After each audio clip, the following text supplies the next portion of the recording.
and 40 of A Discovery of Witches. Yes, we are. We are almost at the end of the book. Which is very exciting. So because there are only 43 chapters in this book, that means that in our next episode we will do 41, 42, and 43, and we will move on into Shadow of Night at some undetermined date. In the future, we're going to do a couple wrap-up episodes and then take a little bit of a break. So if you plan your life around podcasts, I know I sometimes do, it might be a good time to start looking at your calendar and realize that we will be taking a bit of an extended break. Not super, super long, but probably a couple more weeks between episodes than you guys are accustomed to. Yeah.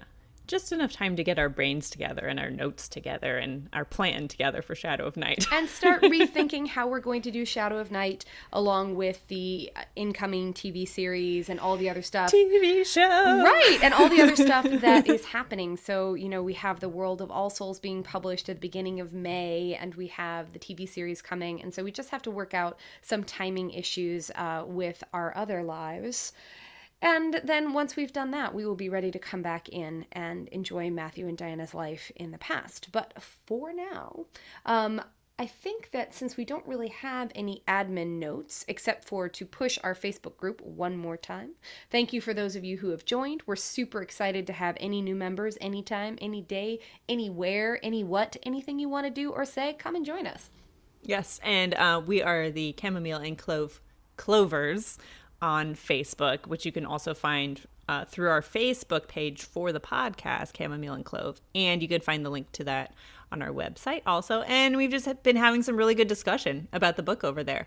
And everyone who has been commenting and discussing with us so far, you're all very, very smart people. And we love you, and we love that you're contributing to the discussion. So thank you.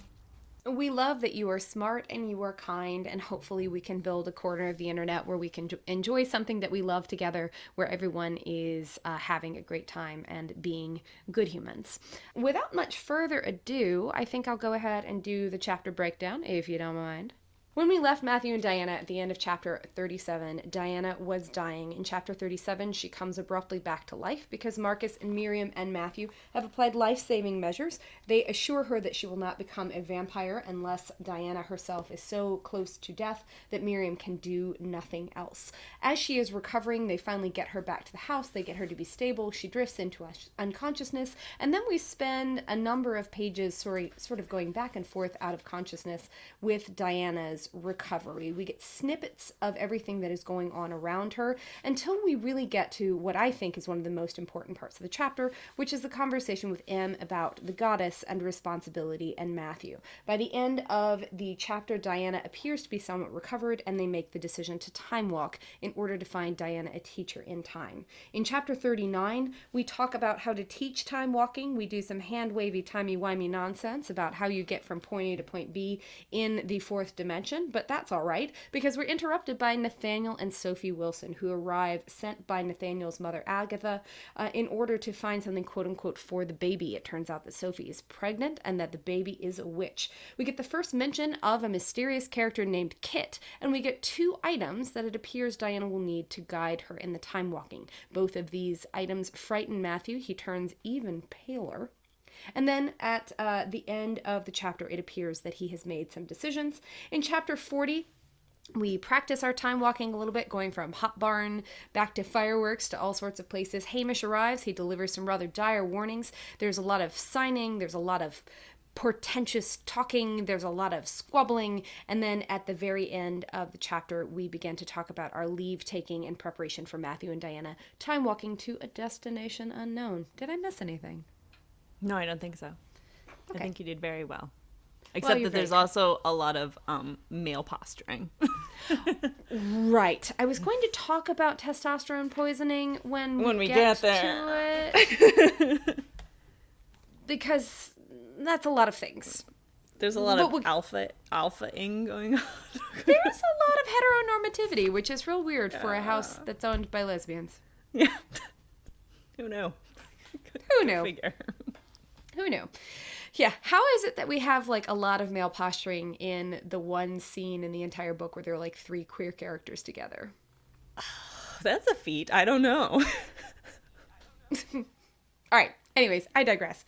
So we're in chapter 38. I was going to start off with a note on how well I think this chapter is actually written. I like how fluid it feels. I really love that first line. It's on page 504. In my bones, there was a sudden boom of two worlds colliding. I think that's really beautiful, and I love the pace and brevity with which we move through this chapter. It's really breathless and really nicely done. I think that for me, just as a brief structural note, this is where I'm going to stick a pin in my argument that I think that A Discovery of Witches actually ends in chapter 38, and that the rest of the resolution is more properly treated as a prologue, like either an epilogue to A Discovery of Witches or a prologue to the next book. But we can talk about that more later. I just feel like we're doing a lot of scene setting, we're doing a lot of getting between A and B, and we're not actually telling this story anymore. What do you think? Yeah, I agree with you about chapter 38. I think it is a really, really strong chapter. And I think it's really excellently constructed, like you said. And I enjoy in it, too, that we get Marcus and Miriam's competence in this chapter. You know, that they can work together with Matthew and that they are very intelligent and competent beings, you know, in their own right, and are able to kind of manage Matthew as well in this chapter. But they're also able to deliver like real and honest help and benefit, not only to Diana, but to the Bishop family. Like they are present and participating. And I think that Miriam in this chapter is just a shining star, and her immense compassion and control. I think both of those things she demonstrates really beautifully in this chapter, and I think it's some of the best Miriam that we get in the whole series. Yeah, I agree. And you know, yes, compassion and control, and also the willingness to sacrifice for, you know, the family that she is attached to and is willing to work for. We can get to that in a second when we talk about her and Diana. But yeah, overall it's a really great chapter. There are definitely some things in it that are serious and that have to be discussed and addressed, and we'll get to those. But yeah, writing craft wise, it's great. And I think that it has some of our best snippets of a lot of these characters, or some of, maybe the best is not the word that I'm looking for, but like the clearest glimpses that we get of these characters in their present emotional state. Like one of the things that it does really masterfully for me is that it is very much still part of Diana's POV, but it also feels more of like an empathetic omniscient, where you can feel in each moment what all the other characters in this set piece are actually feeling in the moment. I think that's really nicely done. Like it's really transparent. Mm-hmm. Yeah, I concur. I agree. And I wonder actually, given your theory about Diana's narration, whether that's because this part has actually been told to her on the back end by those people, or by some of those people. How do you mean? How so? Well, like if she's retelling it, right? And she's not actually in the present voice in chapter 38 talking about what's happening to her.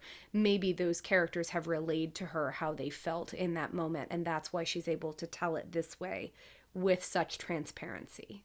Yes, I like that idea. I also like that future Diana is more connected to the empathy of her empathy and her empathy with others, and able to kind of like read that as her powers develop a little bit. But I think she would require both, you know.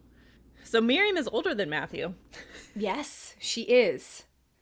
Which is, we get some few details about Miriam's life. It's kind of interesting. I would love, and I hope that in the world of All Souls, we get like a snippet about Miriam that tells us where she came from and how old she is and all of that stuff that we would otherwise have to wait for another book to find out. Mm-hmm. I agree. I concur. The next note I have is about Diana asking Miriam to turn her. Do you have something prior to that? Other than Miriam and Marcus managing Matthew as they try to save Diana's life. I do, actually, and it's on the top of page 505, where Matthew is talking to Diana, and he says, "You lost. I took a great deal of blood. Marcus is replacing it with human blood. Now Miriam needs to see to your neck." And the reason that I have it marked is because I think that this chapter has a really interesting relationship with the idea of responsibility and authority. And I have it marked because I think it's one of the places in the chapter where Matthew is most honest with himself and with other people. Like, I like that he corrects himself, that he is taking responsibility for the fact that he caused the harm to Diana. Yeah. And that is like, this is a consequence of his actions. And granted, like, he was desperate and dying, but he's still present-minded enough to be able to say, no, you didn't lose. I took from you. Right. I risked you. Yeah. Like, taking charge of his ownership of his half of the situation. At least his half of the potential disaster. Right. Because, of course, it's also it's a disaster that Diana, in some senses, chose, because her taking the knife was the inciting incident. But at the same time, like, if Matthew had not been able to stop at the last, then that probably wasn't right. Diana. And there's a little bit, too, which we'll get to later, of Matthew's culpability in being so secretive, not telling her about Juliet, not telling her about a lot of things that she needs to know that would have been helpful. So that at least would have put her in a better position to assess the kind of risk that she was facing. Right. Or the kinds of risk that they both faced. Let's see. What else do I have? So on 505, we suddenly remember that we went to LaPierre again, which this chapter's relationship with LaPierre is especially difficult for me, because we have this rare situation where in the space of one novel, we have put the same character through extraordinary physical and emotional trauma twice. Mm-hmm. Mm-hmm. In a very short period of time, like weeks. And at the hands of female villains, which is unusual.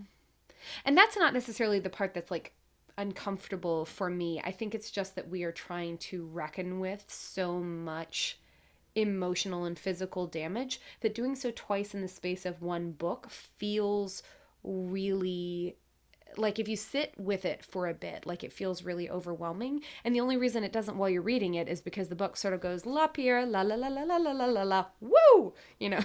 Mm-hmm. Off and on. Yeah, on. like, LaPierre only comes up, as you said, like, as seasoning, kind of, when the book remembers that it happened.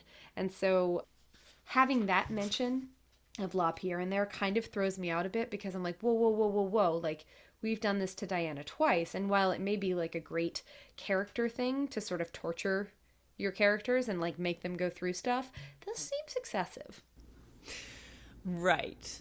But we're hoping this time Diana actually learns some lessons, I guess. Whereas last time... But what lesson do you think she's supposed to learn from this? I think perhaps to take the threats that are presented to them more seriously and act more proactively, which we were hoping would be the result of last time, but as we discussed, is not the effect that LaPierre had.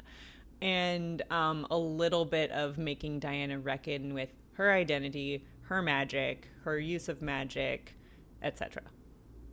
Her leadership, all that stuff. And perhaps to reckon with the fact that, you know, she makes that sort of, like, bold statement in the chapter where she and Matthew are playing tag and there's, like, the ball of light and all of that. She makes this statement about them both being dangerous creatures, but I don't actually know that it's true until chapter 37. Like, I don't know that she's which we did talk about. Yeah, which we did talk about a little bit at the time, and I think prior to that she's not truly dangerous until she can actually, like, control stuff. Yeah, until she can put the magic to her intent, or until she can actually reckon with the idea of her intent and what she wants to do. And I think that she's just been running for so long that the idea of actually standing and making a choice about having to do something right now rather than to run away from it is the thing that she has to connect with before the magic actually works. Right. Yes. What do you think about Diana asking Miriam to turn her? I don't actually know. I've been trying to wrestle with that for a while. I don't think that it's. I kind of don't buy it, actually. Like, I don't think that it's. And I'm trying to work through that as I'm talking through it, but it just doesn't feel right to me. What about you? Yeah, it does feel like a bit of a character break to me, and not like something that Diana would ask, just based on some of our previous conversations on the subject. However, I do also think that she's in a place where she's not necessarily acting rationally, and she is in kind of she's in a survival mode, which we talked about with Matthew last time, will make you do things that, like, it's not pretty, you know? So her asking Miriam to do this with the knowledge that Matthew will kill her if kill Miriam if you know, she does turn her, is just, you know, she's trying to survive, and she wants to stay with Matthew, and, you know, all of these things. So that allows me to buy into it a little bit better, I think.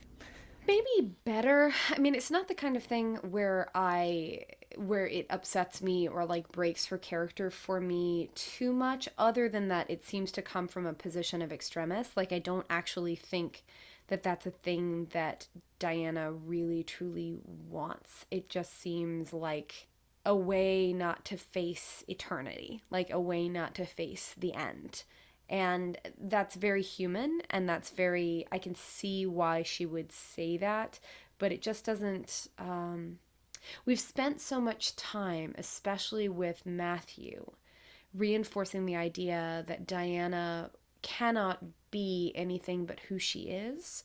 So having this choice on 506 to say, well, if this doesn't work, or if I'm going to die, then make me a vampire, it's like fundamentally corrupting the truth that the book's been trying to tell us all along. Right. And I don't feel like it's something that she would actually follow through with either. Yeah, it does feel a little bit more like grasping to me. And I think maybe her not wanting to face the end because she's kind of coming to terms with the fact that that her life has so many unknowns and open doors, you know, like her identity is only just starting. And in some ways her life is only just starting. Like, up until now, she's just been like existing. So. Managing. Yes. So. And then we get a little bit of Diana's feelings about her killing Juliet. Why doesn't she think it was self-defense? I think my theory on that is that she is so unaccustomed to the idea of actually fighting and of actually standing up for herself in these situations that she views any kind of like proactive protecting of the self, like any kind of defense, as being aggressive. Like, I don't think that well, a combination of things. So I think it's that she's just so used to running that almost anything would feel aggressive to her. But then also the enormity of what she did and what else happened at the time. Like, as we said, that is the most proactive, the most active, the most present and decisive that Diana has been in the entire book. And so I think when you combine all of those things with the presence of the goddess, it doesn't feel reactive. It feels like she just made that choice. I guess she made that choice on purpose. And that doesn't, I think that people feel like when they raise self-defense or when somebody uses self-defense to justify their actions, they have to be losing, or they have to be the one who's on the ground, when that's not true. At least legally, self-defense of another is perfectly reasonable. Right. Sure.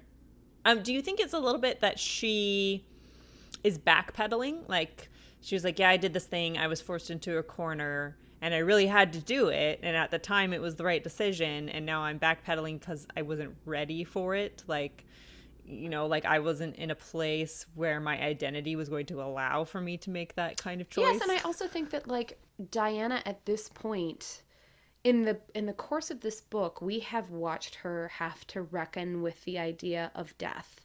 And that's not really something that we've discussed on the podcast yet, but I think it's like a worthwhile discussion to have at the close. And the idea of death as meted out by other creatures, and not like lawful killing, like violence as either a means to an end or violence as a part of a political process that she's just now discovering. And so I think that going from this life of like a scholar who reads books and looks in margins and rescues manuscripts to being somebody who actually takes the life of another is a very different thing. And that makes sense. And I mean, not to minimize that killing someone or a creature is a big deal. But just sometimes more justified than other times, I guess. And in this case, justified. I don't disagree that Juliet absolutely had to die. I mean, it was the choice. It was a life or death choice, not only between Matthew and Juliet, but also between Juliet taking Diana back to Gerbert and back to because that Satu would have been back better. To wherever. Like there was no way out. Yeah. And so I don't disagree that Diana had to do it. I just think that the transition from the world she was in to the world that she ends up in at the end of this book, her world is broader, but it's also way more dangerous. In one B-side, so far we're at like 32 weeks of this new world that she's been in. Not very many weeks. So 32 weeks? No, it's more like 6. 6 weeks? Oh, yeah. Because it's 40 days, yeah, 40 remember? days. Sorry, I was thinking 40 weeks, and I was like, no, that's not right. No, that's a different plot. There's a movie there somewhere. There is. Sorry, yes. Yeah, we're at like 32 days. Right. So on 507, I do very briefly want to talk about kind of a dark thing, and that is where we revisit the conversation that Matthew and Diana had in Oxford. And that's where they say, "I love you too." He bent his head, his lips against my ear. "Remember our dinner in Oxford? You wanted to know how you would taste." I moved my head in acknowledgement. "You taste of honey," he murmured, "honey and hope." My lips curved, and then I slept. Which direction did her lips curve? Did they curve down? Because I feel like that's the proper reaction. Well, I mean, vampire trope. Yes and no. So we have the vampire tropey thing. But then the part that we're not acknowledging there, that we were acknowledging just a page ago, is that Matthew nearly killed her. So it's all well and good. She can taste like limoncello and arancini for all I care. Whatever. She can taste like revolution and, feminism. She can taste like rainbows and unicorn tears. I don't care. You still nearly killed her. Yeah. And so therefore... And the part that's difficult for me about that is that I think it would be better for me if we just didn't hit that again, because we're treating it as though it's romantic when it's really sort of like, Right. And we're also not acknowledging a lot of Matthew's fears about tasting her that we discussed when we had our dinner discussion, where he was like, "I don't want to know what you taste like, because then I'll want to drink all of you all the time." And now suddenly it's romantic. Where, like, if I were on Twitter, I would be doing the hand clappy, not right? Romantic. Where it's like, this is what we were worried about, right? Like, this is what we were scared of the whole time. And then we do it, and then we're like, no biggie. And it doesn't sit well with me. I can see, I think, from Diana's point of view, where that might be a nice thing to say. I would also like to point out that she's probably on a great deal of painkillers and not entirely. Like, she's on cloud 9 with it. She is not with it. Although it doesn't say that she's sedated, I kind of have to imagine that she is. Like, well, plus just like the adrenaline and the blood loss putting her in that state of euphoria on cloud 9. Sure, she ain't right. She ain't right in the head. And I think that the reason I have so much trouble with it nested in this chapter is because the thing we are still not dealing with is Sarah and Diana. I think that's why it really, really bothers me. And because we have all of this textual evidence of Sarah keeping her distance, because this is so awful and terrifying for her, and because she nearly lost Diana. I like that we acknowledge on 507 that Baldwin was right. Best Baldwin was right, Baldwin. Thanks, Best Baldwin. Best Baldwin is right, Baldwin. Thank you, Exit Baldwin, for the rest of the book, I think, almost. Right, Baldwin is afterthought. Baldwin, like, riding away on his motorcycle or his Ferrari, like, going, told you, bitches! Right? Yelling over his shoulder. Alternate episode title, Told You, Bitches. Too bad we have a clean podcast. I don't know. Peace and stock trades. Or whatever Baldwin's motto is, I don't know. Or him, like, cackling, like, with a bottle of wine. But then we go back and forth. And again, on 508, Matthew is saying that, like, Gerbert knows that he's arrogant enough to believe that he could protect Diana. So we seem to go back and forth between, like, most self-aware Matthew and, like, problem Matthew. Mm-hmm. And maybe it's the trauma for him, too. Like, he's just, like, vacillating between... Oscillating wildly. We can't decide what Matthew is. He's waffling. It's just like... Speaking of Gerbert, what do you think of him evil monologuing on the phone to Marcus? I could probably do without it, but I'm very glad that we don't actually get the ha ha ha. I knew that Matthew would be with Diana when Juliet got there. Blah, blah, blah, blah. I'm very glad that we don't get that, because I think that would be really clunky. I think it's much better if I just sort of imagine that conversation. Yeah, and we did have to have Marcus, like, not be there, and Miriam, but at least couldn't we have just had them, like, in town? Yeah, I mean, I think, but it has to be a construct where Marcus and Miriam are not in the woods, which is maybe why we do all the toing and froing in the Bishop house beforehand, is to, like, settle that false sense of security and put, like, everybody just hanging around playing Scrabble so they don't pay attention when Matthew and Diana go out for their regular walk. Like, I think that that's maybe a device, that's a choice, so that Gerbert and Juliet can wreak havoc. And so on 509, we address Matthew's hangriness and his need to satisfy his hunger with, presumably, though not entirely textually, human blood. So he and Marcus go out trolling for whom? I don't know. And trolling for the deserving. I mean, I think that that's one of the more complicated aspects of Matthew's character, is that we make him this self-flagellating person who has to have this sense of ethics, and that he's chosen the right person from whom to feed. And he feels exceptionally guilty for, 1, not being able to protect Diana, 2, for actually being a threat to Diana, 3, for being so arrogant that he didn't see what Gerbert was doing, or he couldn't anticipate it. And so he's a wreck. And I don't give him a pass necessarily for the next 3 or 4 chapters, but I think that we're still in terrified Matthew land. Like, we are in the place where Matthew doesn't know how to function other than to try and keep controlling things, and to keep blaming himself, and to keep trying to be better and better and more perfect in order to overcome it. And his forgiveness, his redemption, his ability for self-reflection that is not also self-pitying doesn't come until much later. Right. And we also have him in this difficult place where he does need to address his basic needs and his self-care, but also he has to do it by drinking from humans in this very small, tight-knit community that they live in. So but that's why he goes to Canada. Oh, right. He went to Canada. He found a nice Canadian. Blame Canada. We have Canadian listeners. Hello, Canadian listeners. Hi, Canadian listeners. Hi. I'm sorry that Matthew fed on your people. What about this character note on 509 where Miriam makes a distinction between Gerbert and Matthew and says basically that Gerbert is nearly as proud and nearly as infallible, which, like, maybe one of the problems with Matthew is that he's one of those people who tends to be right, so when he's not right, it's just a real shock. Yeah.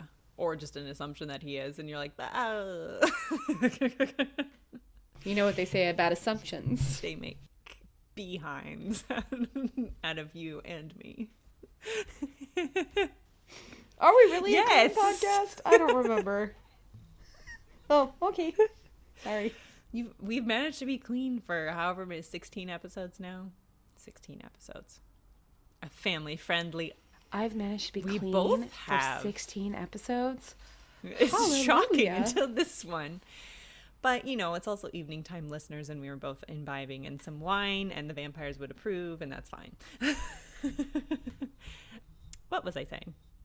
Oh, yes, that we have talked about how Julia and Diana are kind of two sides to the same coin, and so maybe the extension of that is that Matthew and Gerbert are kind of two sides to the same coin. That under different circumstances, with different upbringing and different vampire parentage, Matthew could have turned into Gerbert.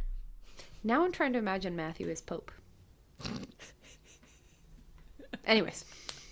Could be. I mean, I think that that's a very fair point. Matthew. And that, like, maybe if Matthew didn't have that same sense of ethics, maybe if Matthew were willing to feed on the community in which he has been, like, happily doing yoga and running errands for the last couple weeks, then that would be entirely different. Store. Sure. Right. Right. If you're willing to feed on the owner of the hardware store, that would be a different thing entirely. So, what do we think about, we get into this conversation between Matthew and Diana, It's about which I secrets, find... not lies. Yeah, but so secrets, not lies, but also this thing that we do where Diana, I think, is actually being, like, more proactive and more assertive in her relationship with Matthew than she's really been since the letter arrived, like since the picture arrived in her rooms in Oxford. But it's also like it's not resolved, so they get into this whole like exchange of promises thing that ends in a stalemate, and it's not actually like we don't actually end that. Oh, that's on 511. Oh, can we hold on to that for a second until we talk about Juliet? Until we talk about Juliet, which is in between there. Well, yes. No, go on. I figured about that it we at the could same time. bop around.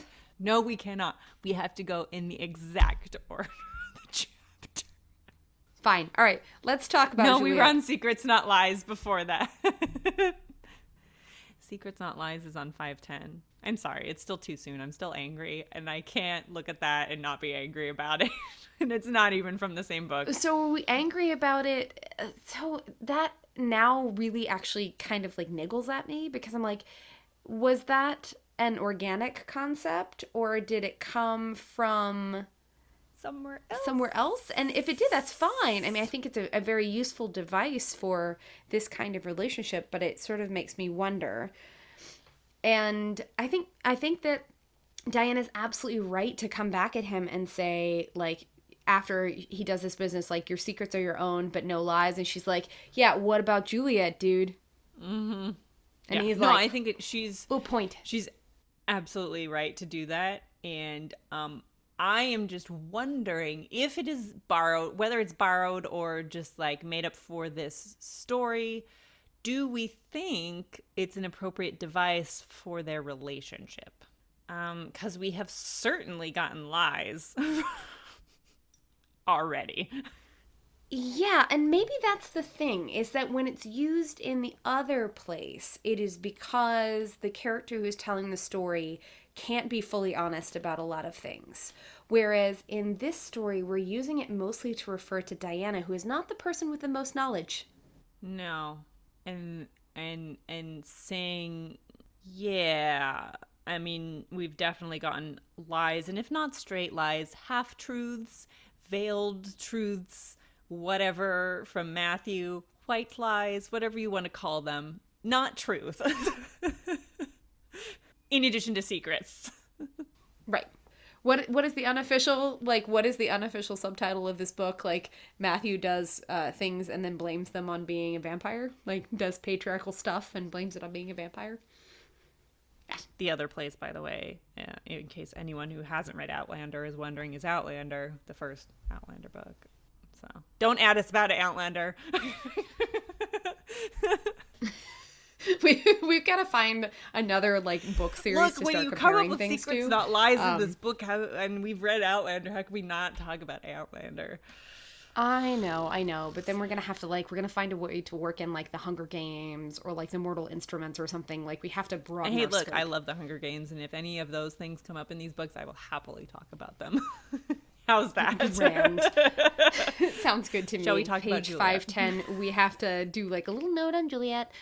So we mentioned last week that we were sort of speculating on her origins, and that, ladies and gentlemen, boys and girls and germs and humans, is because we actually forgot that. Well, no. I mean, like, we forgot that there's a specific origin paragraph where they talk about her coming from Cairo. But it's not till this chapter, which I feel like making those conversations in the last chapter as we're going chapter by chapter is okay. We can just now amend it to say she's from Cairo. Well, Gerbert found her in Cairo. Correct. So, esteemed listener persons, we would like to say that she was found in Cairo, but that certainly does not necessarily mean that she wasn't from somewhere else, like say a Morocco or like anywhere else the French happened to colonize in Africa, which is all many places. most of it, right? Yeah. So I think it's still problematic, and it's worse that we actually get this part where Gerbert not only turned her into a vampire against her will, but tortured her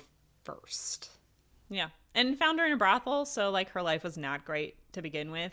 And, you know, just because you're a slave with a French accent or a slave from Cairo does not make it better or more exotic or anything. Like, just because she's not from the Americas, and that's not to say that she isn't, because the French certainly colonized the Americas as well, doesn't make it better. She would appear to come from a period when there was a lot of involuntary migration, otherwise known as slavery, guys. But where there was the forced movement of persons from where they were from or where their families were or where their cultures were to places where European white people wanted them to be instead.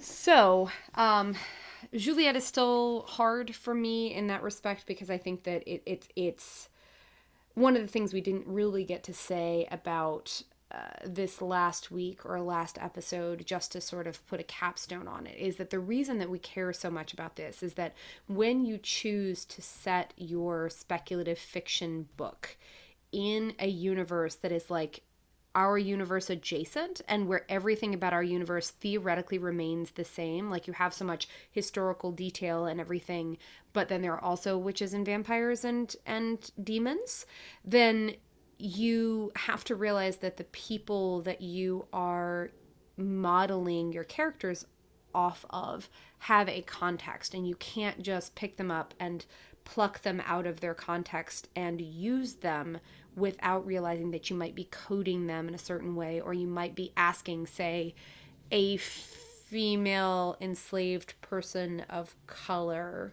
to do a great deal of your heavy lifting for you, and especially to do a great deal of your villainy for you. Right. Yes. Character choice certainly comes with baggage in this case. That picking and choosing those things is very problematic once you open that box.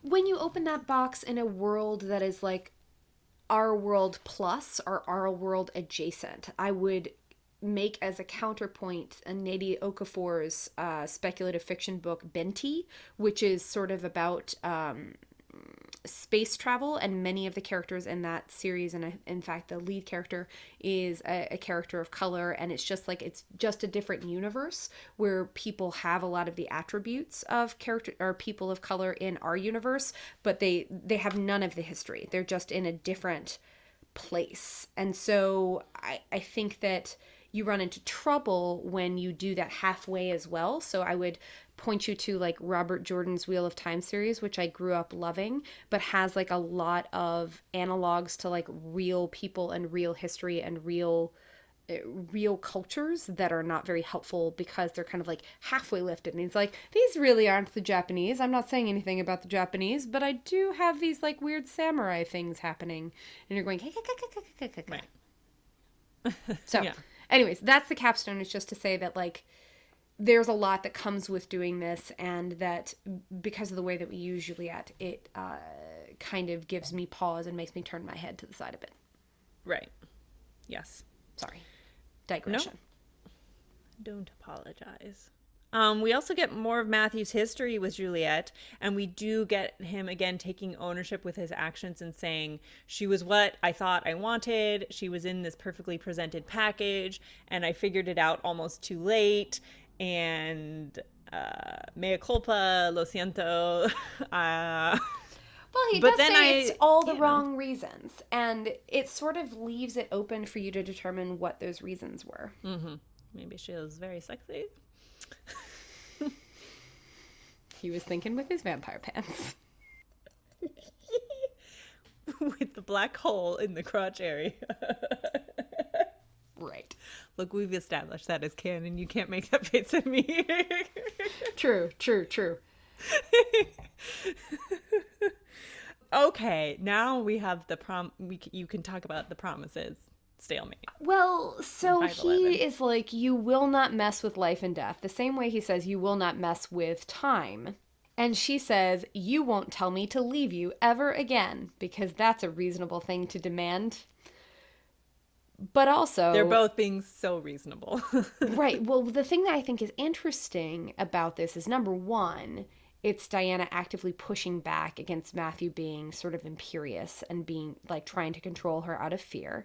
But it's also the first time that I think he really truly backs down from her. Like, we don't have kind of an insistence that he's going to win. They both walk away from it because she says, no, I want something that's just as difficult for you. I agree. And it's definitely an important beginning of the next arc for them together, I would say. And we get more discussion of it in the next chapter, so we can leave it there for a minute, I think, probably. Yeah. What do you think of our phone call with Isabeau that happens on the next couple pages? It makes me so... I like it a lot.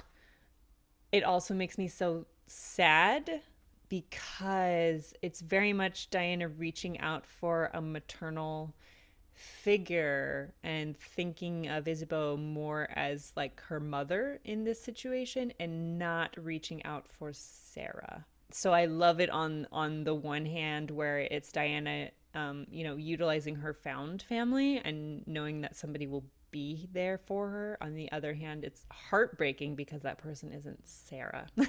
Mm-hmm. Well, and Diana, it appears, subconsciously reaching for Isabeau because Isabeau loves Matthew, whereas Sarah, as we see from M in the next couple pages, would push back on the idea that, like, Matthew was worth saving, which Isabeau's already done it once, which is, I think, deep down why Diana goes there. Yeah. So it's a very interesting kind of character moment. I like it quite a lot, but it gives me mixed emotions. Yeah, I mean, I love what it does for Diana and Isabeau, especially because Diana and Isabeau started on such difficult footing and because they had so much barely concealed conflict in the middle of this book. We feel like we've come an extraordinarily long way, which we have. But you're right, the feeling that it gives me about Sarah is just, like, devastating. And who knows whether that comes just from Matthew. I don't think that I think it's mostly fair to say that, like, a lot of this has to do with Matthew. It does also have to do with Diana and Sarah's mutual trauma of losing Rebecca and Stephen, and that they were never properly able to connect after that. Mm-hmm. Family tragedy. Right. Yeah. Mm-hmm. What do you think about Isabel saying that the goddess has a sense of humor? I don't know, because I have a question mark next to it because I don't know if we ever get a payoff. Yeah. No, I don't know that we do either. And I have a question mark next to too because I couldn't remember. But I like the idea that she's so ancient that she kind of also has this side relationship with neo-paganism and, the pagan goddess for her. Actual, not neo-paganism, but actual paganism for her because she's so old. I do actually think that it factors into the discussion that we tried so very hard not to have last week, and one that we will have to continue to have into Shadow of Night, about Matthew's faith. I think that Isabeau might actually be talking about the fact that, like, Matthew is textually someone who is raised in, like, early Christianity when the goddess was first sort of, like, pushed out and when the old deities made way for the new Christian deity. And so perhaps that's what she's talking about, because Isabel comes from a much earlier sort of like pre-Christian time, which is made, I think, in this series to sound like it's the circle of life with neo-paganism. Like old paganism and neo-paganism are all sort of in this like happy big circle, which I'm not sure is actually true in the real world. I'm resisting very heavily the urge to sing. But, no, I agree with you. To sing the circle of life? Or I was like, are there neo-pagan songs? No, to sing circle of life. I agree with you. I mean, at least like paganism and Christianity in Europe, in more like Northern Europe. I don't know. I just had a question mark next to it, so I want to see what you thought. Yeah, I think that's my global theory, is that she's actually talking about the fact that when she discussed Matthew's story about why he died and how he thought that he was seeing like Blanca and Lucas in heaven, and that he was going to his Redeemer and all this other stuff, that was like his version of being saved, whereas maybe she has a more polytheistic version of how that works, and that for someone to have that very deep-seated faith and yet be saved by a different deity is kind of like a quirk of the universe. And then we have to talk about Em and Sarah and Diana again. Oh God, now we have to Em and Diana. Sorry, thanks for that interlude. You know, I feel like every time in this podcast that we both go, oh, because it's really hard to talk about something, like somebody should be taking a drink. I don't know where you are, but somebody should be doing it. So what is the hardest part for you about this conversation with Em? Because I know what it is for me. So part of it is that we're again, we are directly addressing Sarah's heartbreak and trauma, but also kind of ignoring it. And then the other difficult part is Diana telling Em that she is just going to whistle past Matthew's violent side when Em brings it up. So that's the other most difficult part of the conversation, I think. And then Em knows what Diana did. Em knows what Diana did. So that's probably the third thing, which is that she's like, oh, I know what happened. I saw the goddess. I know what you did last summer. I know the secret you're keeping from everybody. Yeah. I would agree with you about all three of those things. Like Em as a proxy for her partner's heartbreak is really deep and chewy, because I think that one of the reasons it's so painful is that it's something that we do for our partners. It's something that we walk into when we know that they are too hurt to do something. Sometimes we intercede with people that they love or with the people that hurt them and say, look at me, right? Like, you did a thing, you hurt the person I love, and we have to talk about it because you can't go on like this. So I think that part like touches a chord for me.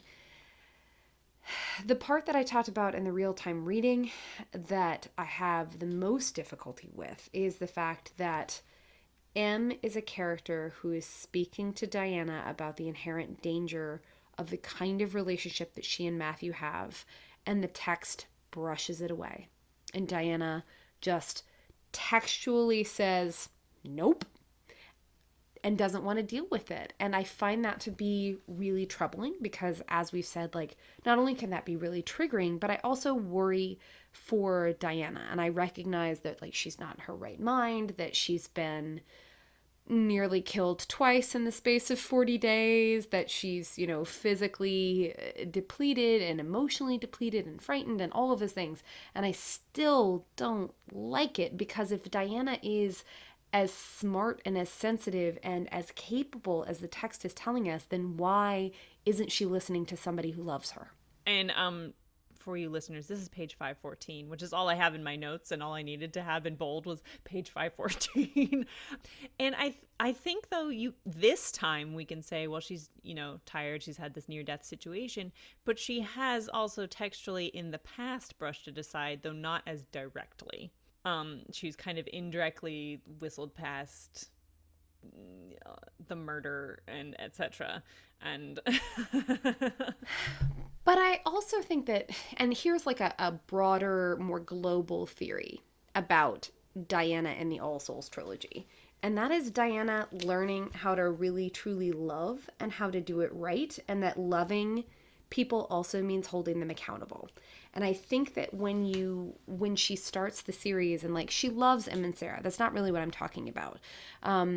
But she loves them kind of at a distance, that when you like really truly open your eyes to somebody and you open your heart to them, you have a certain responsibility as a decent human being and as someone who loves them to make sure that they are being the best people that they can be. Like, I think that's really truly part of love. And I think that one of the reasons she also wants Isabeau is because Isabeau and this like quasi vampire pack mentality thing, it's like you defend the ones you love. She thinks that love and loyalty mean not questioning these things. I really do think that she kind of has that inside of her because she doesn't know how to, I don't think she knows how to love. Oh, Isabeau. Yeah. No, Diana. I mean Diana. Okay. Yes. And I think a bit of, I mean, what we get of Diana in Matthew, and especially Diana in this book, is this kind of like star-crossed love thing where you almost don't want to question the other person because you don't want to disrupt this lovely, gooey feeling that you have going on. But at some point you do have to, like you said, hold them accountable. And that is not, just to clarify, not the same thing as like trying to change somebody's fundamental self, but to make sure they are their best fundamental self, which are two different things. There is a difference between saying like you are being a jerk in this moment and you saying you're a jerk and I think I can fix you. Right. Yeah. And with Matthew, like you are fundamentally a jerk, right, in life. Right. I think I can fix You're you. a jerk at life. You are a jerk different. at life. Right. And then why are you dating them? But yeah. I think we walk this line with Matthew far too often, where it's a question of whether he's really truly worth the trouble for Diana. And I just have on 514 this feeling of like, this is somebody that's known you most of your life. This is somebody you know loves you with all of their heart, who has been a parental figure to you, and you are brushing aside their concern. And it's one of the places where I really wish that I could say, why are we doing this? Mm-hmm. Like, it's okay for Diana to be like, you're right. Even if she doesn't address it right away, it's okay for her to say, you're right, I've had those concerns also. Or, like something to acknowledge. And that could be because we're so deep in Diana's POV and because she's just made this really extraordinary, like, life-threatening decision, and that she has to affirm it. I think that there's certainly a part of trauma and a part of near death that makes that necessary. Like, it has to be worth it. He has to be worth it for her to have agreed to this price with the goddess. And the subtextual conversation that I think that Em and Diana are having about your responsibility to those you love and the responsibility that you have and the decisions that you make and the gravity of them is really rich and meaningful. About, like, you might not know what price you're going to pay, but you better be damn well sure that you want to pay it. Mm-hmm. Yeah. I think there's a little bit too that Diana has had a lot of conflict recently, which we know that she does not like. And perhaps she is just like a snail sucking back into her shell, being like, I would like peace and quiet now. Thank you. And perhaps she's reverting to the peace and quiet snail version of Diana because Em and Sarah are people with whom she's been rather snailish for a good portion of her life. I don't think that you can discount the idea that the Em and Sarah relationship is one that has like still a great deal of baggage from Stephen and Rebecca. And so even adult Diana has difficulty getting past that to interact with them as adult Diana and Em and Sarah, as more of a peer family relationship. And then, of course, we have Em telling Diana that she knows her secret. Do you know what you've done, Diana? Do you understand? And Diana's like, nope. Maybe? Potentially. And then at the end of the chapter, we have Matthew with this brilliant light bulb. Diana, what if you could walk through time? What if that were a possible thing for you to do? I know we talked about it already and I disagreed and thought it was a terrible idea, but now I think it's a good idea. Now I think we should definitely do it.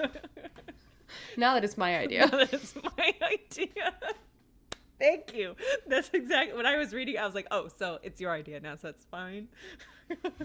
It's totally fine. Now that you don't just want to like investigate historical things that you couldn't think of before, now that it's actually maybe to save your life, I'm down. I mean, it's good. I like the idea of them time walking to find answers and to hide in time as we get in 39. But yeah, I'm just like, really? Anyway, that's 38. Luckily, 39 and 40 are a bit lighter, and I think that I'm going to stick another pin in that for our structural discussion, where I think that like in 38 with the decision to time walk, we're actually moving into like the intermission period between books 1 and 2, and that doesn't necessarily detract from a discovery of witches, but I wonder what would have happened if we gave some of this more time and we actually put 39, 40, 41, 42, 43 in a different place. Like if we just like scooted them over a little bit, if that would be good. Into Shadow of Night. Mm-hmm. Scoochy scooch. I'm actually okay with 39 as well in the book, but then, scooting over, because then we get the conventicle at the end of 39, and I think that's okay to have in here as a nice mirror to the congregation. But yeah, I think after that, I would just nudge them over. Yeah. So we make the decision to time walk, and Sarah is remarkably okay with it. Yeah. No, I do have a note about Sarah being okay with it, but I also have a note at the beginning of chapter 39 of Sarah feeding Diana, and I'm just like still heartbroken. And she's like made her this food, and Diana's like, thanks, Sarah. And I'm like, what you mean is thanks, Sarah, for my life, and I'm sorry. No. Not like thanks for the eggs, Sarah. Yeah, but man, do we have a conversation for the end of this series about maternity. Well, generally what it means to be a parent and what it means to be the kind of parent who recognizes the sacrifices that your parents made for you. And I think that there is more there. I think there's more chew there, in part because it's not necessarily like a biological descendant type thing. It is a like, who is the parent figure in your life and what do you owe them? And certainly the other side of that being the parent who sometimes is like, I'm just going to feed my child and go back to the basics. I'm going to do what I know how to do. And that's just going to have to be enough for now. Yeah, because all parents are just doing the best they flipping can. Mm-hmm. That includes Sarah and Em. Exactly. And Sarah's gesture of like love and, if not forgiveness, then at least like her olive branch of making not just eggs, but like her special eggs. Like she doesn't let Diana get the toast. She makes her special eggs. Mm-hmm. She also gets toast, and Diana doesn't even have to call the butter from the fridge. I'm assuming butter provided. And there is this like very gentle note throughout chapter 39, food and community and like nourishment and how far food can go in emotional states to nourish the soul as well as the body throughout this chapter, which I think is really wonderful, and I like it a lot. Mm-hmm.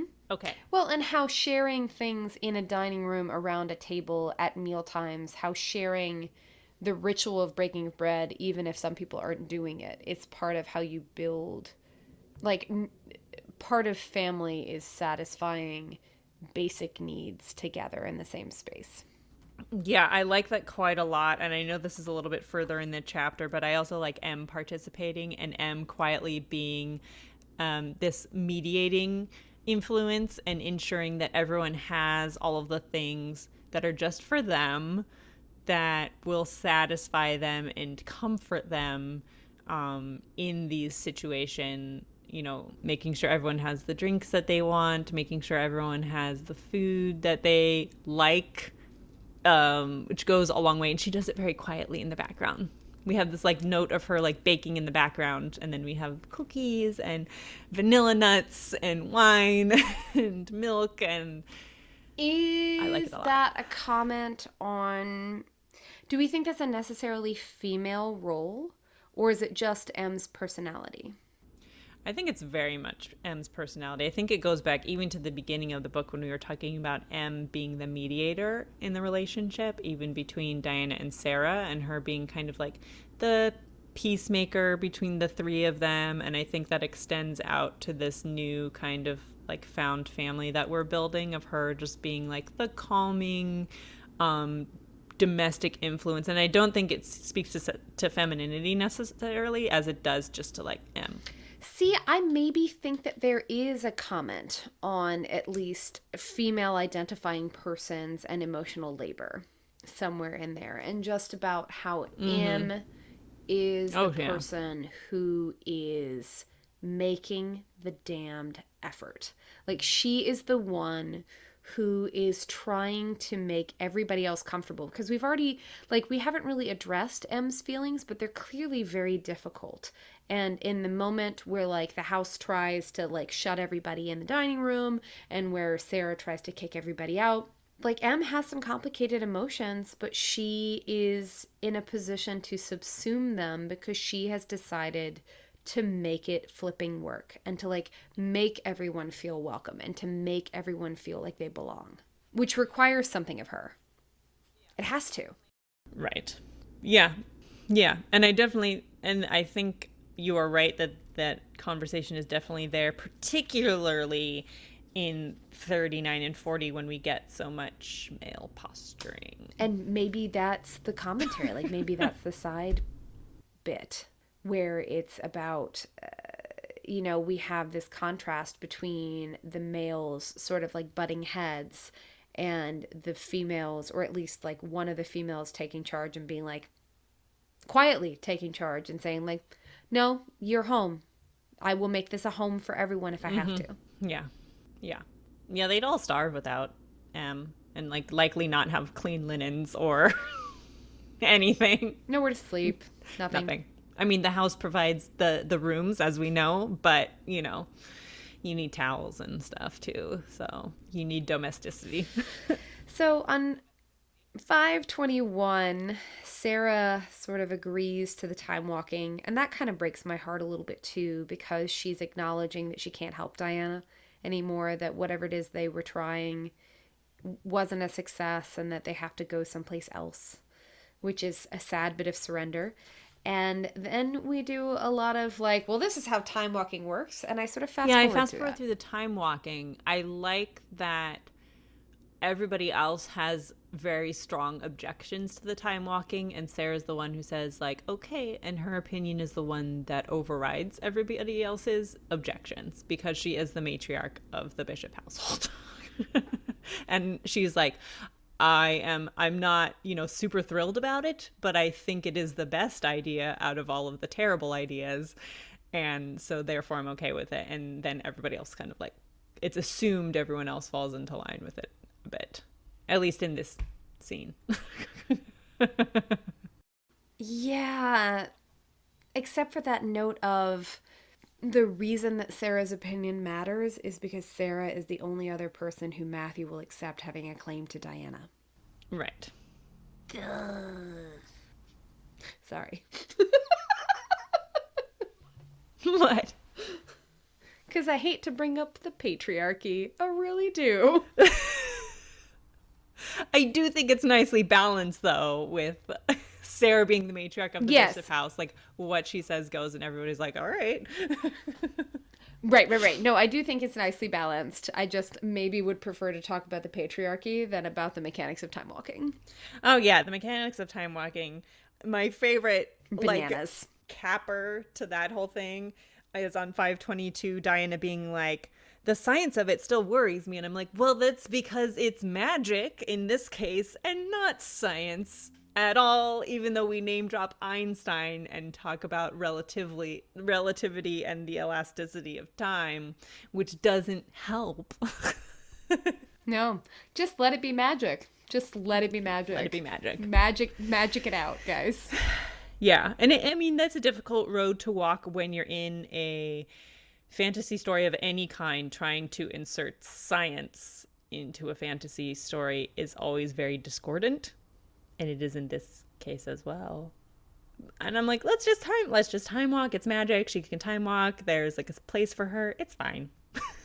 Shall we meet the Wilsons? I know you love the Wilsons. Can we hold up for just a second before we meet the Wilsons and talk about Matthew and Diana going to visit Juliet's former corpse and the oak tree?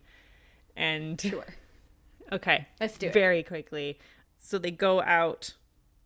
It's on 517. We're hopping around a bit. It's fine. And Diana, the way she speaks about it, how she says that Juliet had met her end, and talking about her like falling and all of these things. And that's narrator Diana not having come to terms with this at all. And generally, when in life and in fiction, if a person or a character, the inability to name something indicates either a fear or a trauma or something of that kind, when you're not able to say, I killed her, even this far removed as the narrator Diana is, that indicates that she is still struggling with it, even in this future Diana place, wherever she is. And she sucked the life out of the oak tree as well. I mean, so. Mm-hmm. Oak trees, which in Celtic mythology symbolize protection and wisdom. Oh, excellent. You're very welcome. No, I think that's very useful. And no, I don't think that Diana ever reckons with the death of Juliet. Or at least to her part in it.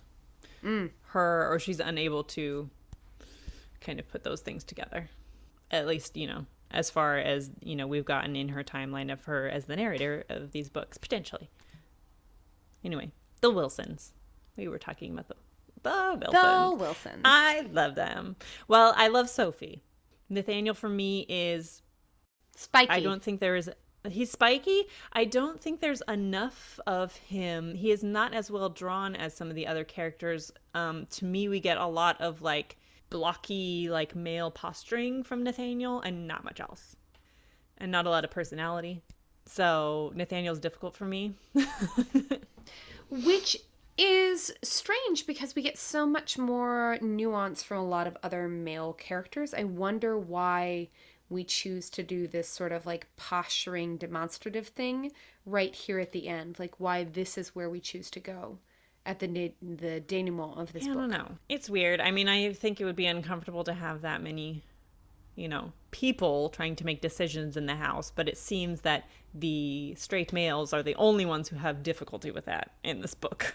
Well, and it does seem to be drawn between generations, right. Loosely speaking, right? Like the young males versus the old male, which is also like a really difficult pack thing that we're just not even going to talk about. Like it's another weird like wolf dynamic moment that I don't think I particularly care for. But I would love for you to tell me what you like about Sophie. I just want to be Sophie's friend.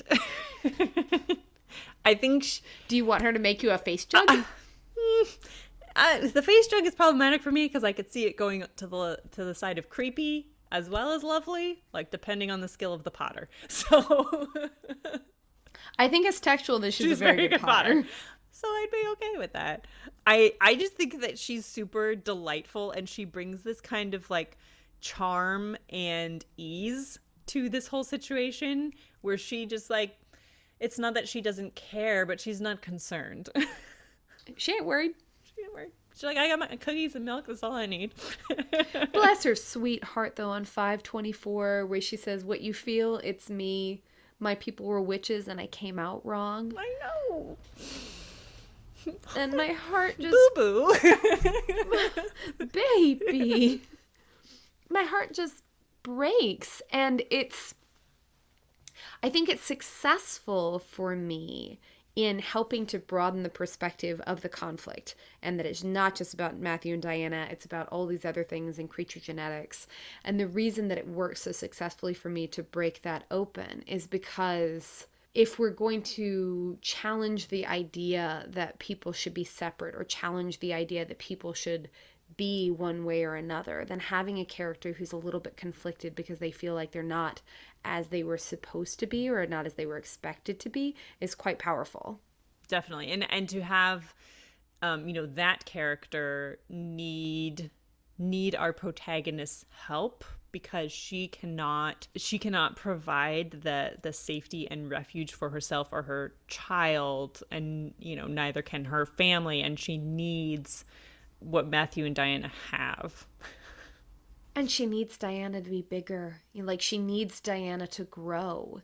And perhaps what we were doing with Juliet, and perhaps, like, if we follow my, like, greater Phoenix theory of Diana, what we were doing is, like, burning up the old Diana so that this Diana can take responsibility for people other than herself, so that she can, like, have people to care about and to, like, protect, that she defends more than Matthew.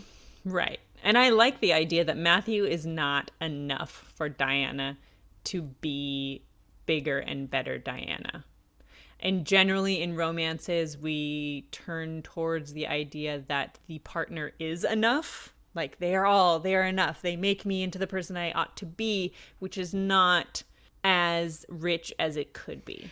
And the richness that we are planting here is the richness of found family, and the richness of nurturing and being more protective of people who are not necessarily your partner, and of creating a community and a family that is built on more than this, like, singular all-consuming love, which is basically like the main narrative of A Discovery of Witches, which is, again, point number 2 for why I think that this is, as we are moving towards, like, the interlude between the two books, and the building of community. Right. Correct. And I love that her baby is a witch. I know! So good. And that the bump has a personality. I know. And dreams, potentially. I mean, we're not sure at this point.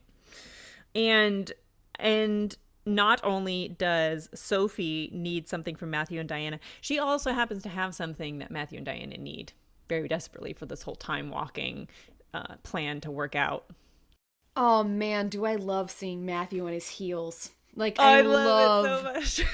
That Sophie shows up and she's sort of like boop-a-doop-a-doop, right? And they're all sitting there in this moment of, like, extreme tension as she's, like, trying to undo the knot on the package. And they're all just like, can we help you? And she's like, no, I got it.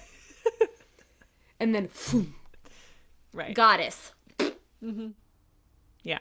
So as the last of the Normans, which doesn't mean anything to us yet, but we'll stick a pin in that, Sophie and her family have been keeping this for Matthew and Diana, and it is the chess piece, the goddess Diana, the queen, which is a metaphor that we have had for Diana the character as well previously in this book. So now we have this chess piece. Hello.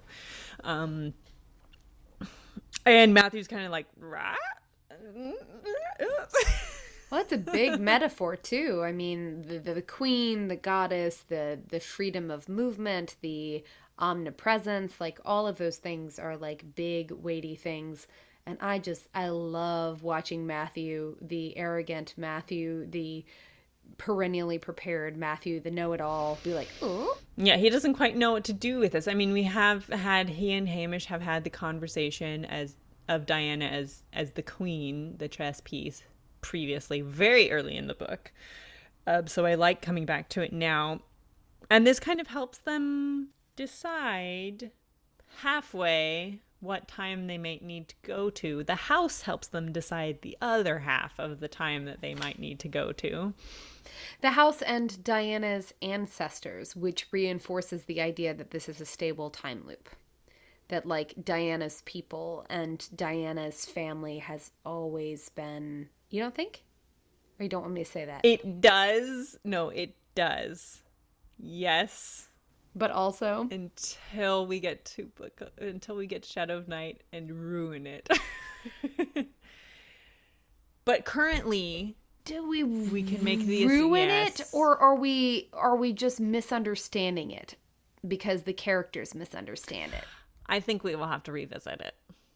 But you are correct that currently, given this information, given that we have all of these pieces coming into place now, right when they need them, indicates the stable time loop that is that this was always meant to happen. It's a circle, things coming back around. We'll get to Shadow of Night, and we will have to readdress the circle of life. We will address the time travel stuff in the next book. God, we are so close. And this is why I think it's part of the next book, because we're so close and we keep like messing with the toys from the next book. Okay, so we have the house being rather disruptive of this lovely meeting we're having. It wants to get everyone's attention. It spits out a poppet. And I love, by the way, all of the ghosts in this scene is like so light and delightful. And I love Sassy Grandma. Sassy Grandma's great. Sassy Grandma ghost. And I also love in this whole ghost discussion between Bridget Bishop and Grandma Bishop and, you know, Diana listening in on this, that Sarah actually gets her due for the incredible witch that she is. Like, acknowledgement from the ancestors that she is an amazing witch. We give her credit that Diana's not giving her. Very happy. But all the ghosts and Grandma Bishop is like, ooh, yeah. And Bridget Bishop, you know, which in the Bishop family is a big deal. If Bridget thinks you're cool, then A+ to Sarah. Yeah, exactly. And inside the poppet, we have is one of Isabeau's earrings. Yes. The mystery deepens. And curiouser. Mm-hmm. And then, so we have the chess piece and the earrings. And Miriam's like, or Marcus is like, were these things all in the same place at the same time? And it turns out they were. And now Matthew knows what time they need to go to, but he doesn't tell us yet.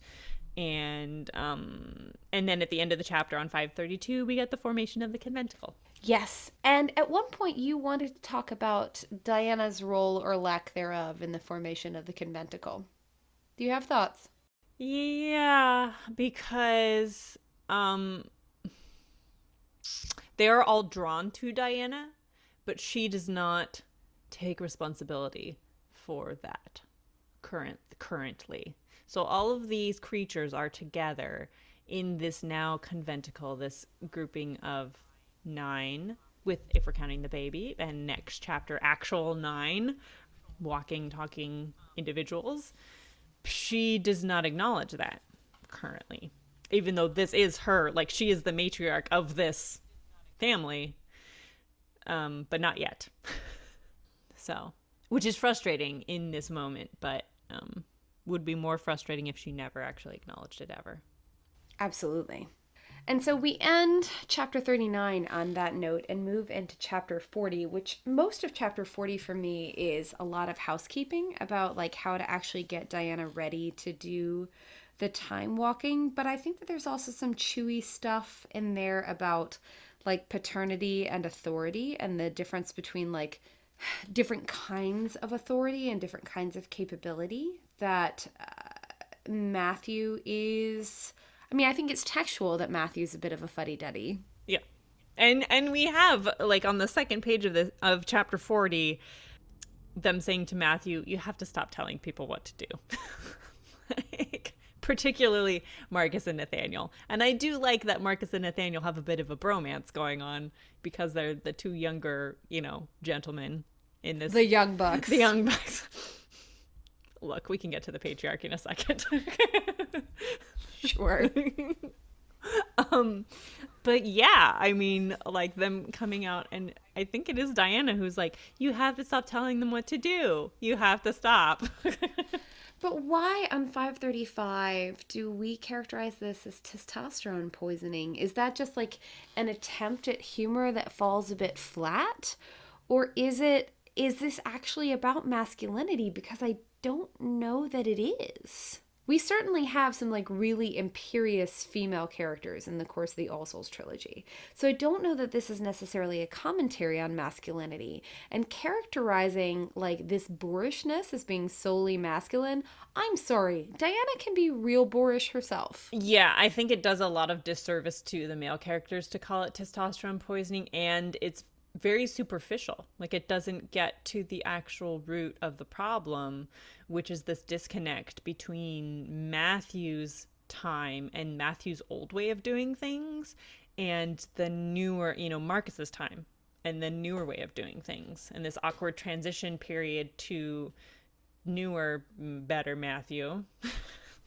And because Matthew, in the course of this book, hasn't been forced to change yet. Like, Matthew has not really truly been in a position where his way of doing things hasn't worked.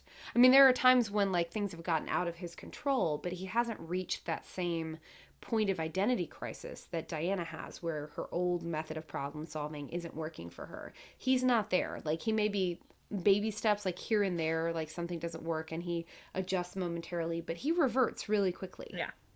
Well, old habits and all that stuff. Really old dog, new tricks. Really old habit. Oldest dog. The oldest dog. Yeah. And I think, so, I mean, Diana as narrator calling it testosterone poisoning, to me, can be read as a bit of Diana still being in the romance phase with Matthew and not wanting to see any, like, wrongs with him. So she's just kind of, like, writing it all off as, like, oh, it's just men's. Like, boys will be boys. Blech.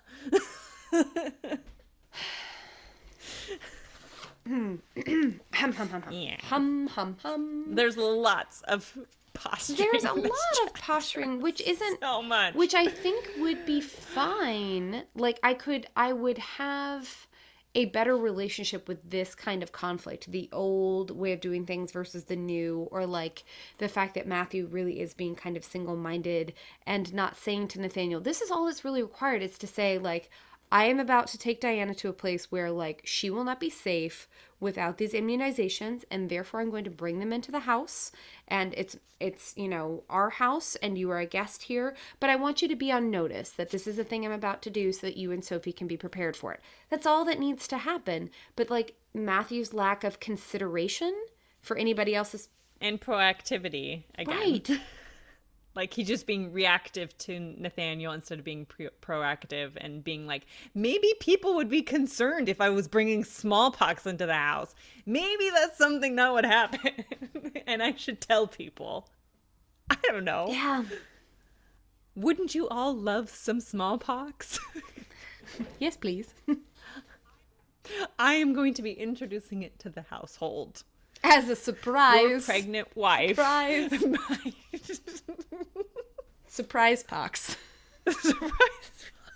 Sorry. I'm very sorry. It's very late on the East Coast, guys. That's also a runner-up for episode title in my mind.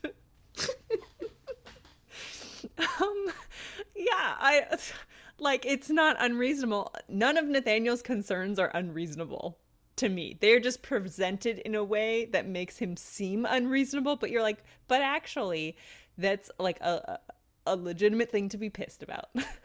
Faux show. I do love, though, as Diana's receiving the inoculations, that Sarah is there to hold her hand. Like, that Sarah is mothering there. I know. Sarah. I love Sarah, guys. I love Sarah.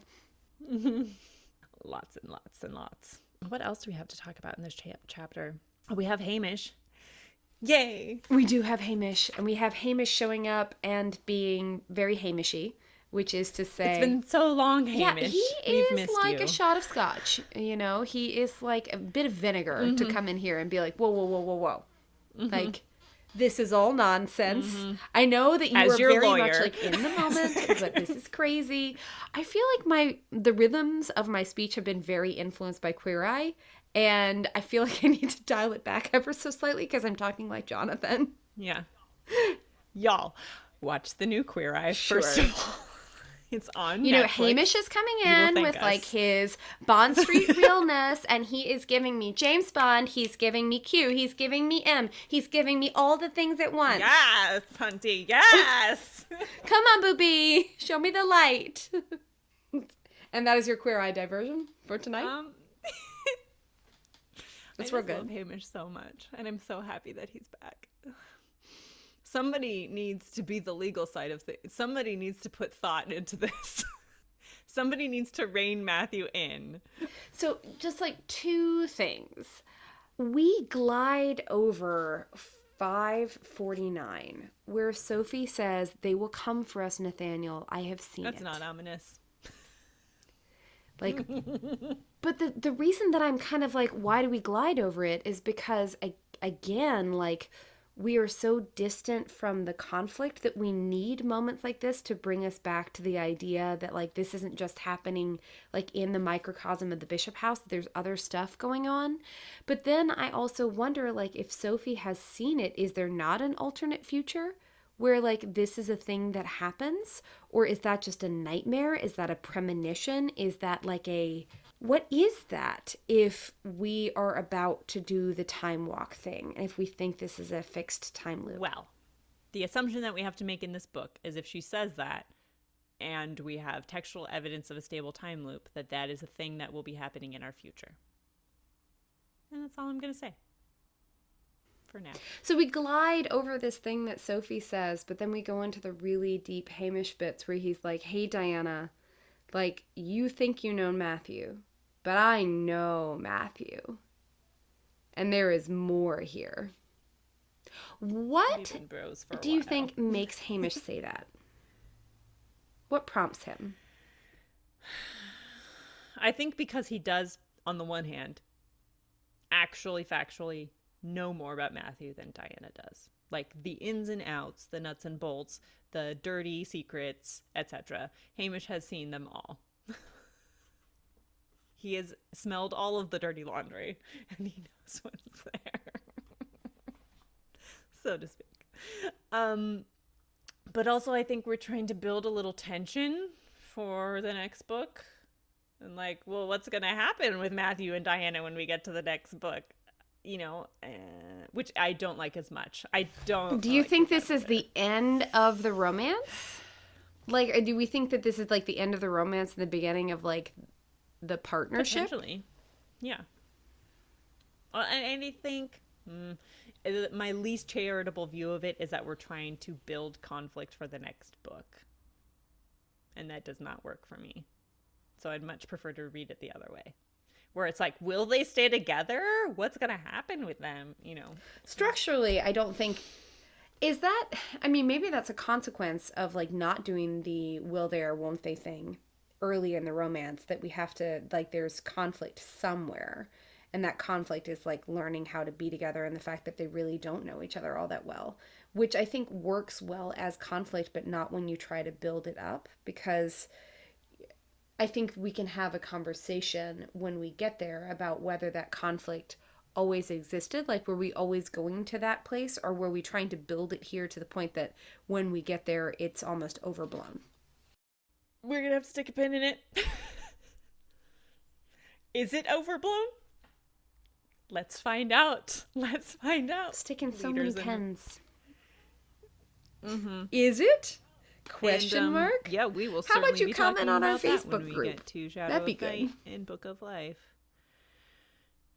Is it overblown? I don't know. I think that as we conclude chapter 40 and as we move into like the real like denouement, like end of the book, beginning of the next book, we are left with more questions than we have answers, which is good in a story sense, but maybe not so great in terms of like the structure of this book and like making this book into a coherent whole. And so when we do our wrap-up discussion, we will certainly dive into some of that. Do you have any closing thoughts for these 3 chapters? No. I am excited to talk about the next 3 because I think there's some very interesting things there. And quite frankly, I love a lot of the building in these 3 chapters that we're doing for the rest of the series. I love the things that we're setting up. You know, I love the conventicle, and I love this character development and character arcs that we're setting up for all of our characters. You know, structurally, it's a little bit difficult, and trilogies are difficult that way. You know, extended stories are difficult that way. So, you know, it's fine unless you're like J.R.R. Tolkien. It's yeah. Extended stories are just hard. Yeah. Writing is hard. This is all very hard. Down. But we are so close. We are so close. If you look at the book, we are like just 3 itty-bitty chapters to go. itty-bitty chapters, fewer than 50 pages to go before we have reached our culminating discussion. And so if you have thoughts or ideas or things you want to talk about in our penultimate episode for A Discovery of Witches, please get in touch with us. Our email is chamomileandclovecast@gmail.com. Mm-hmm. And our website is chamomileandclove.wordpress.com, and there you can find, obviously, past episodes and links of where to find us on the internet. You can also, if you have something brief to say or want to check in and say hi, you can find us on Twitter at chamomileandclove. Or using the hashtag #CCAlchemy. Oh, and also, I'm sure you've seen the announcements, but 2 important things about All Souls Con. First, the schedule, I believe, will be finalized on or about the 31st, so we're getting very close to that at the end of this month. And then also, if you are interested in attending All Souls Con in person, I believe there are 50 tickets left, and you can find that at All Souls Con 2018. I think that's allsoulscon.org. If you want to attend online, I believe that there is a $5 streaming fee. I did that last year. It was super fun, but you can find that as well on their website. It's well worth it. So we look forward to seeing you there if you're going to be there in person, or we look forward to hearing from you if you're going to be there as a virtual presence. So if you're still interested in All Souls Con, you should check it out. Yes, definitely. And we look forward to talking to you guys next time about the end of this book. Hooray. All right, we'll see you next time. Thanks. Thanks, bye.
Hi Clovers, Kate here. It's no secret that Jen and I have a really fantastic time recording Chamomile and Clove. However, sometimes we have a little bit too much fun. There's a lot of stuff that I edit out when I'm going through the process of publishing an episode, but this week we thought we would give you a special taste of what goes on behind the scenes, so to speak, at Chamomile and Clove. So here are some outtakes to end your weekend. Thanks!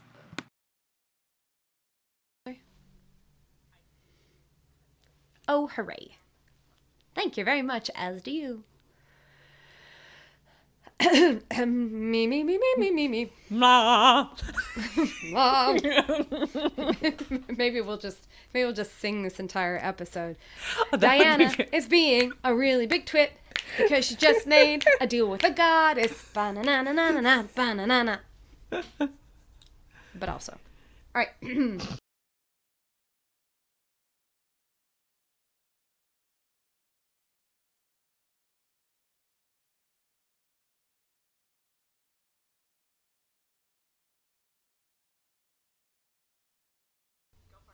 Alrighty.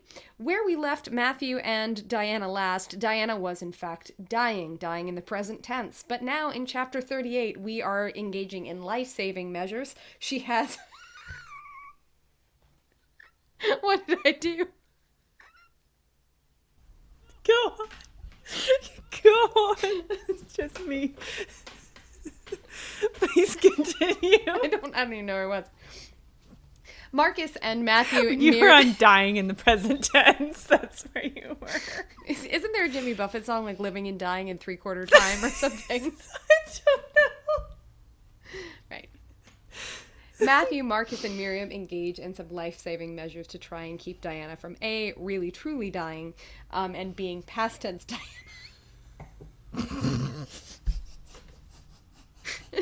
And being Diana.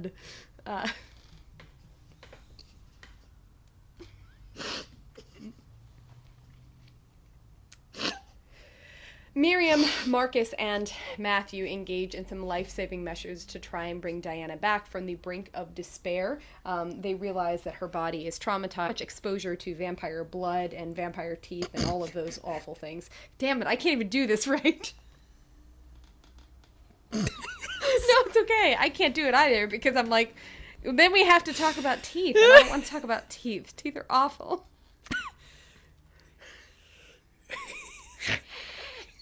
You gonna hiss me again? Yes. Great. The great rending of teeth. There's a lot of gnashing of teeth here. Gnashing and rending. Go on. Matthew, Marcus, and Miriam engage in life-saving measures to try and keep Diana from the edge of disaster and from becoming fully dead instead of partially dead.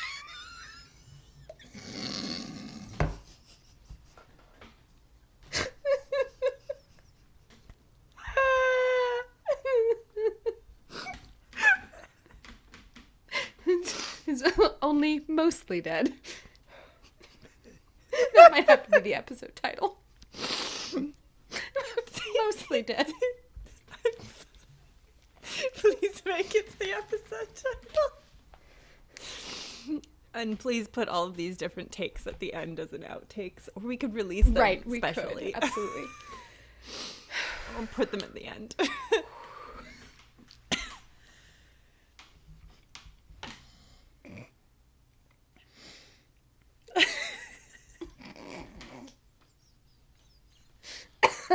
All right, I'm just gonna start again. When we left Matthew and Diana...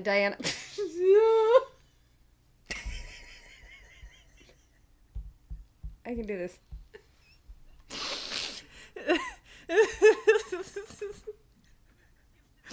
Can we skip No, to the I next can do thing? it. I can do it. So Okay. I might have to take off the earphones because I don't think I can hear you laugh. Okay. I wasn't laughing that time. Okay. And just